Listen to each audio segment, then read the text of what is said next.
அன்றைக்கு இருந்த உலக வரைபடத்தில் 56 நாடுகளை ராஜேந்திர சோழன் வென்றார். I mean that map was a different map for 56 countries. எத்தனை ஆண்டுகள் இந்தியாவின் ஒரு 60%, உலகின் ஒரு 56 நாடுகள் எங்கே இருந்து நிர்வகிக்கப்பட்டது?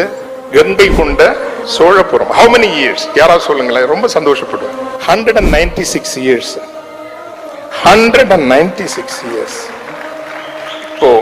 இப்போ இதையும் ஒரு 1.5 கோடி மக்கள் ஒரு வேட்டிக்காக ஒரு சட்டைக்காக அணிவகுத்து நிற்கும் அந்த காட்சியையும் 196 ஆண்டுகள் தென்கிழக்காசியாவின் கணிசமான பரப்பை ஒரு ஊரில் இருந்து நிர்வகித்த ஒரு நிலம் என்கின்ற நினைவையும் நீங்கள் பொருத்தி பார்க்கிற போது எங்கிருந்து எந்த இடத்திற்கு நாம் வந்து நிற்கிறோம் என்பது நமக்கு புரியும்.